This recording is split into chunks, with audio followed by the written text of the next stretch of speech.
Hi everyone and welcome to GameSpot's roundup of the best games from Gamescom 2020. I'm Lucy James, joined by Kelly Plaguey.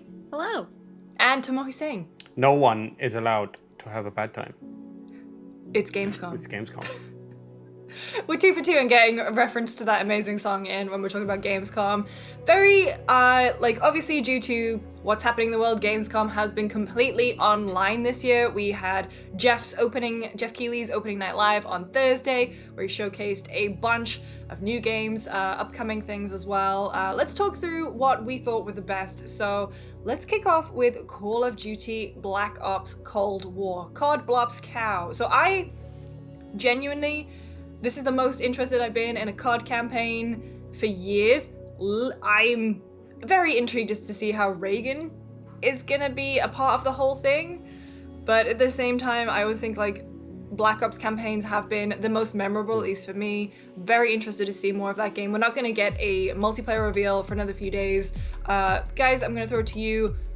What do you think of the Cold War reveal within Gamescom? Because it had already been revealed the day before. Yeah, we got that extended story trailer with the White House briefing. And Robert Redford for some reason. It's not really Robert Redford, but more of a look at Reagan. I mean, we knew a lot about the game already, so it's kind of hard to say how much the Gamescom presentation really affected my impression of it.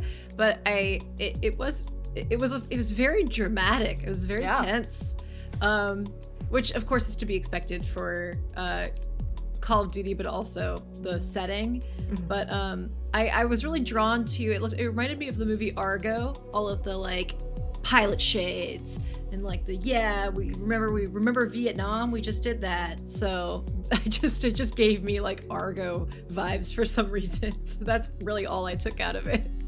I was gonna say I'm interested in the what they do with the storytelling, because they have the kind of conspiracy, nothing is real, everything's a psyop kind of vibe going to it, and I think this is the Raven Software is kind of taking point on the single player more than they have in the past, and that's a really interesting studio. They've been support kind of on the bench for a while, but they used to make, or they were more prominently making, really weird and off-kilter single-player campaigns. So I'm interested to see what they do. But I'm also interested to see how they balance that psyops, stuff with actual history, with given around characters or figures like Reagan and stuff that happened within the Cold War. And famously, Cold War doesn't involve a lot of open in public battles. How do they kind of deal with that and figure out the line between them?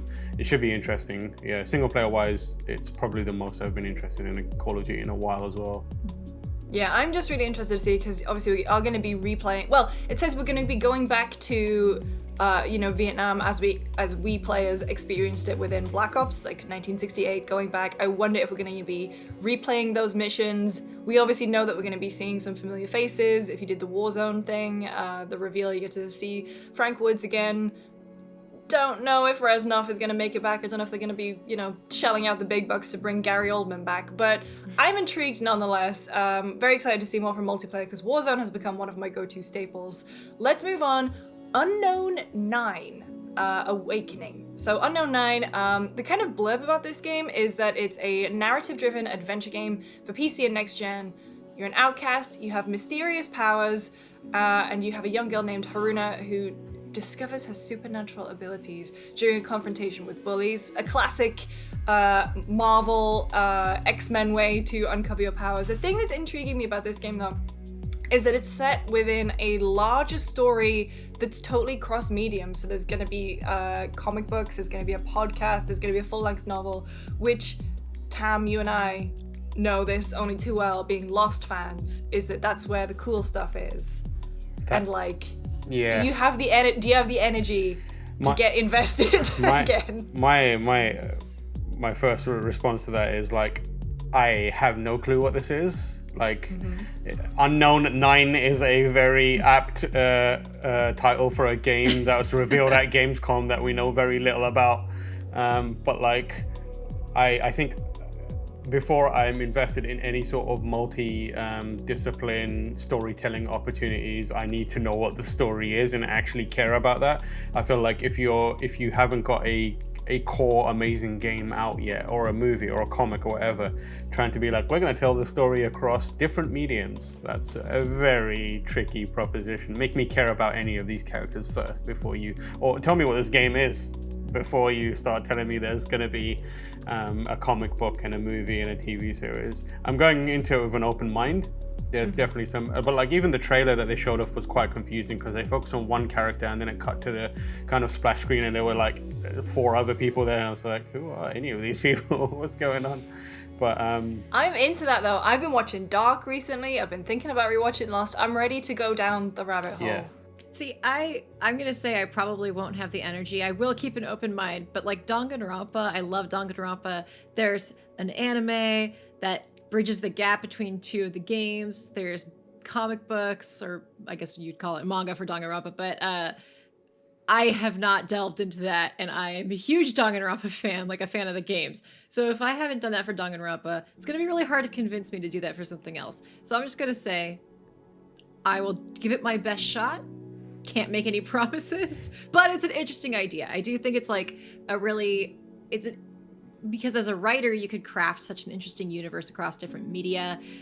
Different media have different storytelling opportunities. So I do appreciate the idea. It's just, you gotta make sure the hook is really there for that to work. So like Tam said, that's kind of what I'm waiting for, to see if it'll grab me in that way. That's fair. I'm just ready. I'm ready to be hurt again. Let's move on to Doom Eternal, The Ancient Gods Part 1. So we got to see some more of the upcoming expansion to Doom Eternal. However, I think the biggest takeaway is that it's standalone. You don't need to have the base game in order to play it. Does that make it a more intriguing... We talked on the pre-show that, we didn't like Doom Eternal as much as we loved Doom 2016. I know I didn't finish it. Tam, I know you didn't finish it either. We were talking about it at the weekend too. Callie, you didn't finish it. If Ancient Gods Part 1 is a standalone, does that put you over the line? Are you gonna pick it up and play? That almost like hurts it for me, because I think I said on the pre-show, like I always like an opportunity or an excuse to revisit a game that I didn't have the chance to finish. A big part of the reason I didn't finish Doom Eternal is because of Animal Crossing. And, now that I've I haven't really stopped playing Animal Crossing at all, but I've slowed down to the point where I can have room in my heart for other games. So I would have liked an opportunity, like an excuse to go back through it, and then to the expansion, DLC, whatever you want to call it, this new thing that's coming out. But standalone is really nice if you haven't beaten the game, and then there's no requirement to have beaten it to play. So I'm of 2 minds about it, but I think I probably will go back and like replay it to like get in the groove before I get into the gods. We'll see. That's fair. Tam? Yeah, I think as long as it's a cheaper alternative to buying Doom Eternal at a full price, I think it makes sense from a business perspective. And for Bethesda, you want to create as many entry points into that game as possible. And if you can get them into the DLC and they're like, oh, I enjoyed this, I'll get the full game, you're in business. But for me personally, I think I'll go back to Doom first and see how I feel about that, and see if I can make it work for me again with like better FOV, and I'm not like, 1, it's not making me sick, 2, it's not like overstaying its welcome. I feel like there's a lot of fat in Eternal in a way that doesn't work for me. Like I liked how lean 2016 was, but that was at a time when there was a lot of things to play. So maybe now, before the DLC comes out, where I've got a little more space, I might vibe with it a bit more, and then decide whether I want to play this based on that. However, it does look cool, and I think if you're into Doom Eternal and you're into those hellish jumping around, firing rockets vibes, then seems like it's more of that. Or as I like to call it, 2020. Yeah. All right. This one is my game of the show, despite not playing it or even it looking like it exists in any playable form. However, I did post a picture of it when I saw the trailer on Opening Night Live. Did not expect to see Dragon Age 4. No. Like, Dragon Age 4 is such a weird one because when it got teased at the Game Awards, these are the Jeffs, the Game Awards are the Keeleys. When it got teased at the Keeleys a couple years ago, it looked so early on in production. It was a pre-rendered thing that, you know, someone threw together, and, you know, when was Inquisition? 2014? Yeah. And so, you know, the heart beat strong amongst the Dragon Age community. We want to have another game, and so I just did not expect to see it at Gamescom. And it was another one of those classic BioWare, we are working on it, we promise things. They did one for Andromeda a few years ago where just, you know, the fancy shots of all the developers and some concept art and stuff. And I mean, I think the biggest takeaway from the Dragon Age 4 tease is that obviously Solus is back. It's gonna be a continuation of that storyline. No spoils if you haven't played it. Even if you weren't that big on Dragon Age Inquisition, the Trespasser DLC and the reveal that came at the end of that, like, imagine living on a cliffhanger like that for 5 years. It's not a good time. It's not a good time. It's not a good time. So as soon as I saw Casey Hudson pop up on screen, I think I was messaging Tab. Yeah. I was like, excuse me? It's got to be one of two things, and either Yeah. way, it's like we're gonna lose our stuff at that. But yeah, I think it was, as far as like we're gonna reveal nothing for a minute and a half goes. It was pretty good at that because it showed off their ethos. We got like some concept art of Solus like pulling faces and looking like a goof, which was like looking like an angry egg. Yeah, I was like, there he is, that troublemaker. But yeah, they talked about how they're approaching it and what kind of themes they want to hit, and I think they mentioned a bunch and like alluded to a bunch of old school like Dragon Age developers coming back, like Mike Dora and a few others like that. So as far as Dragon Age fans go, it was a whole lot of nothing, but still quite like confidence boosting in that, one, they're working on it, two, they've got a clear idea, three, they have got some like old school talent back on board to help the kind of current team who are more than capable of it. But it's good to have that, you know, someone who knows and can steer the ship into IL1. So yeah, good job on telling us nothing but making us excited. Yeah. I feel like when you put it like that, I'm like, damn, they really got me. Yeah. Again. Yeah, I just think of that meme, like, go girl, give us nothing. Yeah. Like, it is really that. I was going to say my favorite part was the pulling faces. Yeah. Because I have no investment in Dragon Age. I've never played a Dragon Age. I would like to. But the pulling faces, I had a good chuckle at that part. That's good. All right, let's take a quick break. We'll be right back with the rest of our show. As we know, Gamescom reaches gamers far and wide. Check out this short video from the Army National Guard highlighting their favorite moments from Gamescom. Hi, I'm Staff Sergeant Murray. I'm with the Army National Guard. Here are my highlights from Gamescom. Pretty excited. We have light at the end of the tunnel. World of Warcraft's newest expansion, Shadowlands, hits October 27th. Got the goosebumps for the animated short Afterlives during Gamescom. Did you see Uther and Arthas? It's not vengeance, it's justice. I got pretty pumped up over that. I've just got to figure out if I'll be trash on my rogue or trash on my hunter for Shadowlands. Either way, for the Horde. We got to see more gameplay footage of Star Wars Squadrons. We saw the Imperial mission behind enemy lines. I'm looking forward to playing this in VR on my Oculus Rift S. But speaking of VR, the biggest surprise for me from Gamescom, Medal of Honor Above and Beyond. We haven't seen a Medal of Honor title in 8 years. This one will be fully immersive in VR and includes VR exclusives. I'm pretty excited, but that's just my highlights. Find me and the rest of the Army National Guard gamers on Twitch. All right, we're back. Let's talk about Crash Bandicoot 4. It's about time. And yeah, it's about time is such an apt description because if you like us and grew up with Crash Bandicoot throughout the 90s, you've basically been waiting since, was it 1999 or something, since 3, for a good Crash Bandicoot game. Yes, they remastered it, and feels like it was way more difficult in the remaster than it was when I was a kid, or maybe I was just some kind of child prodigy at platformers. But when I was playing like the Crash remake a couple years ago, I was like, I could just really go for a new Crash. And that's what they're doing. Finally, got revealed over the summer, and we got to see another look at it. We got to see flashback tapes, which are a kind of reference to the really old no-hit. You had to like get the no-death gems in the old games. I'm very excited for this one. Guys, are you reveling in the Crash reveal as much as I am? I feel like it's just me. I mean, I never was into Crash in particular. The thing for me is I wonder what the staying power is of this style of platformer, because there's been a lot of attempts at like rekindling that magic that we all had in the 90s with this kind of platformer, and like collecting things and that kind of feel. Lucky's Tale, which was a VR game originally, you had like Ukulele kind of trying to rekindle the Banjo-Kazooie hype, and I've played a lot of those platformers, and I just never I haven't felt that magic since. So I wonder what can It's About Time do to kind of rekindle that for us, because it's a bygone era in a lot of ways. I think for us it's very nostalgic. I wonder about like, how does that, for someone who's never played a platformer like that, or never played a Crash game like I have, how do you get people into that? So that's kind of my hesitation with this game, is just the track record of that collectathon platformer style in the last couple of years. I'm really curious though. Yeah, I think of all the PlayStation mascot platformer games, like Crash is easily my favorite. And I played those first 3 games to death, as well as Crash Team Racing. But I think what kind of gives this specific game more potential is like the canvas for creativity is like way more open for this particular franchise.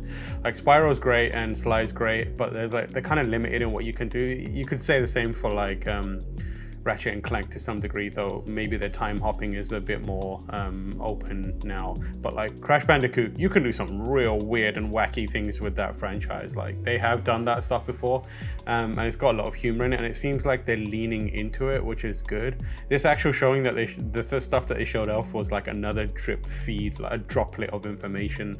I really want them to just come out and give us like a big like gameplay demo of an entire level to show us, the interesting things that they're doing and how it all works together. I love the idea of doing like a one hit, like no hit kind of requirement to get this special level, but how does that work within the game itself? Like, what are these levels like and how are you traveling around them? That's what I want to know. I also want to take the time to just remind everyone that we had a video game this year that had the phrase "Smash Bandy's Cooch" in it. Thank you. How can you throw that back to me as a link? I can't believe you've done this.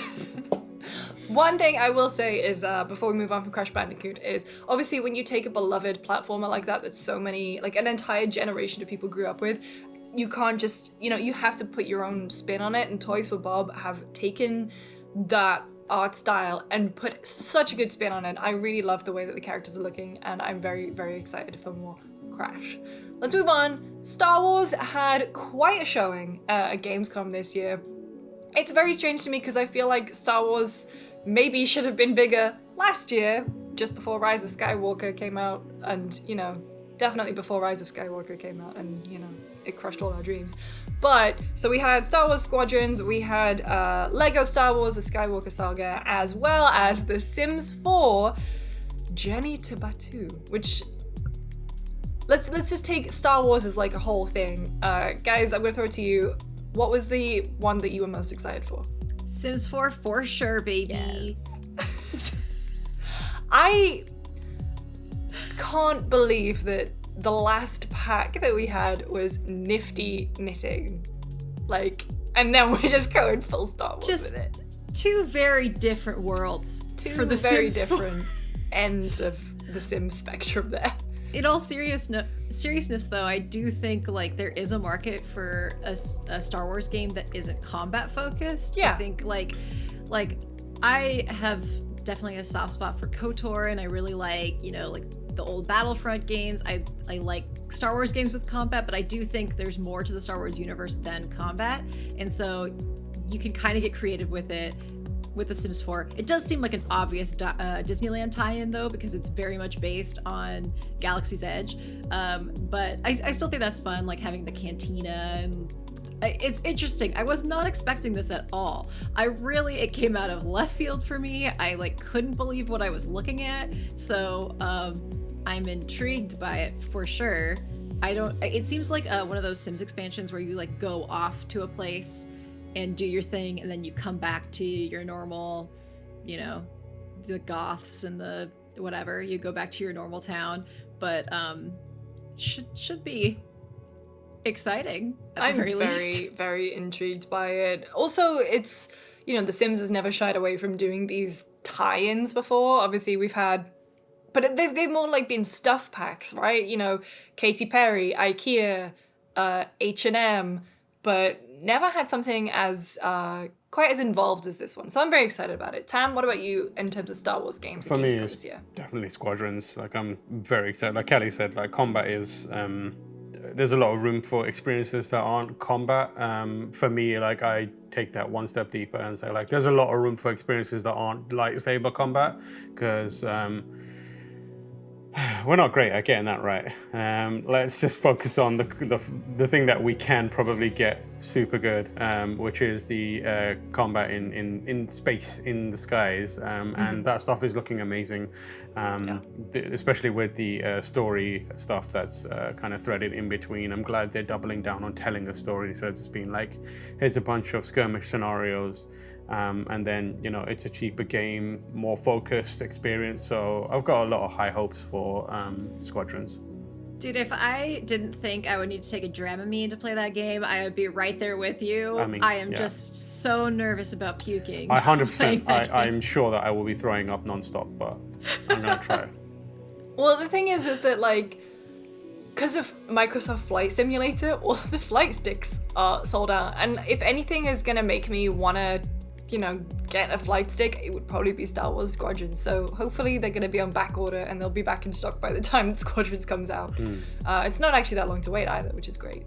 Let's move on to Fall Guys Season 2. So, Fall Guys, feel-good hit of the summer, taking the world by storm. Such a smart move putting it on PlayStation Plus. Got a little hint about Season 2, what we can expect to see. So, new cosmetics, medieval themed, which reminded me a lot, Tam, this one's for you, of It's a Knockout. Oh yeah. If like Season 1 was Takeshi's Castle, Season 2 is It's a Knockout, and I can only hope that Season 3 is gonna be The Crystal Maze. Yeah, oh my god, that would be good. And Mediatonic are a British developer, so Let's no go. doubt they've been thinking about like 80s and 90s game shows to tie in. Fort Boyard after that, let's roll. I actually knew somebody who went on Fort Boyard. Are you guys punking me right now? Are those real things? These are real TV shows. Do you like? That's a tangent we'll talk about later, but I love the way that it just takes these influences and just wears them on its sleeve. I'm very excited about the costumes because I'm now at the stage where I'm actually getting better at the game and I can unlock some stuff. I really want to be that little wizard guy. I love him. Yeah, I really want better costumes. I split my playtime between PS4 and PC depending on like who I'm. If I want to play by myself, I was just playing on PS4, but I was playing like with people on PC.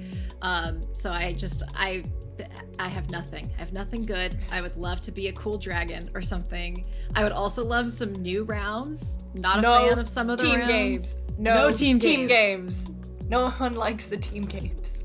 Yes. Tail tag lasts way too long. So I was mostly looking for that. I was like, what are some of the new rounds? How are we evolving this concept to a better place? Because I think there's something like a really good foundation in Fall Guys, and I think it could just use some tweaks. So that's what I was excited about, is the prospect of new rounds. Yes, I think theming your updates around certain things is a very shrewd move that they've clearly picked off Fortnite. So they're very smart. very carefully paying attention and planning out their moves, which is going to bode well for that game. Very excited for the inevitable Marvel tie-in. Yeah. Right, let's move on. We haven't got long left. Let's talk about Destiny 2 Beyond Light. So I honestly expected to see more, but they are kind of timing the more in-depth granular stuff per class later on down the line. I'm still on the fence as to whether this is going to be the thing to get me back into Destiny 2. Yeah, absolutely. I really need good hooks these days to get me off my ass and like actually playing a game sometimes. And like I do think the new like stasis, I think, is really intriguing. I'm definitely waiting to hear more about specifically like what Hunter will look like, because that's the class I play. But Yeah, it'll take a lot. I'll probably jump back in just because I find like the shooting so satisfying that it can just kind of be a relaxing thing for me. Yeah, I'm not sure. Tam, what about you? Yeah, I think it looks good. Like I think it looks more like for people who are very in the trenches with it right now. It would have been good to. I imagine Bungie's going to do this separately on their own terms, but like do another pitch for people who aren't already invested and get them in, for people like you who might be like, why do I want to get back into this right now? That trailer alone feels like it's like in the middle of the story and in the middle of a content update that you would feel a bit lost and you wouldn't really have any reason to get excited about. But nevertheless, I know that there's a bunch of people on our team that saw that and were like, yeah, that looks cool. Destiny Slack lit up. Yeah, everyone was excited about new content. These days, I can't tell if they're excited about the content or if they're excited that there is content. So sometimes, like, I'm like, I don't know, you guys, but sure. But yeah, I'm gonna check it out a bit. But I hope that Bungie does a bit more to invite new players in. That's what they've got to do to keep that community strong. Yeah. All right, let's talk about Ratchet and Clank Rift Apart. Like, did you guys see the screenshots comparing that demo from was it June PS5 event or July PS5 event to today? Because it's seriously very impressive. I have never really been a Ratchet and Clank player before, but honestly, this is ticking all the right boxes for me. It's colorful, it's cute, the gameplay looks just like super quick and just a game that you can sort of dip in and out of as well at the same time. Like, I'm very excited about this. Tam, what about you? Yeah, I mean, like the last Ratchet game that they released that was based around the movie and perhaps didn't get as much attention as it deserves is fantastic. Like, it's really, really good, and I think it's pretty cheap on PS4 now. So if you're seeing this and you're like in the mood for it, highly recommend that one. It's a good time. But like this looks like they're doubling down on what makes those games interesting: the weird, quirky gameplay hooks and leaning into the odd weapons.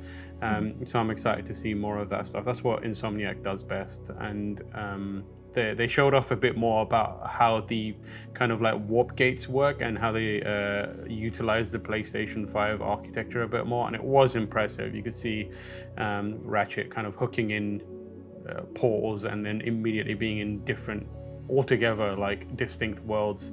That looked really exciting and really cool. And then we got another hint at the second Lombax character, the female Lombax. Who is she? I like her little tuft of hair, but I need to know more about her before I start writing up fan art. Writing up fan art? Yep, whatever. I see where he was going with that. Writing up. I was going somewhere way more inappropriate, and then I had to like handbrake turn in. Rail that back in. All right, Callie, any thoughts on Ratchet and Clank before we go on to our personal picks for what we loved from Gamescom this year? I mean, my main thing was who is she, so we covered that. All right, what was your pick from Gamescom this year, Callie? Probably Sims 4 Journey to Bed 2, just because I was like completely blindsided by that. I really was not expecting that. I love The Sims. I needed another thing to reinvigorate my love of The Sims and like that, you know, like when you just like, you feel like I could play The Sims for 8 hours and I need to do that right now. That's the hit I'm looking for. So I was really excited. Tam, what about you? I think I'm most invested in the deep dark void in my heart that exists because Elden Ring still hasn't shown up anywhere. Oh, I'm sorry, man. Yeah. Are you gonna be making your own version? Make Elden Ring in dreams. No, I'm just constantly tweeting at From Software and telling them, help me. Why are you doing this to me? Yeah. Why have you done this? Give us anything. Well, for me, Ghost Runner is getting a beta that I'm 100% registering for because that game looks awesome. But I think, honestly, my favorite game from Gamescom this year, 12 Minutes. Again, didn't really need to see much of it. I just love the premise already. I love the aesthetic. But also, they announced the voice cast and holy crap, Willem Dafoe, James McAvoy, Daisy Ridley. If you've been listening to Sandman on Audible, you know how incredible James McAvoy is at voiceover work, as on top of being a great actor, so I'm all in on that game with the shining carpet. Callie, Tam, thank you so much for joining me. Where can people find you? You can find me on Twitter at InkyDojiko, INKYDOJIKKO. And Tam? You can find me on Twitter at TamorH, TAMORH. Constantly atting From Software. Yeah. And I'm on Twitter at Lucy James Games. We'll see you next time.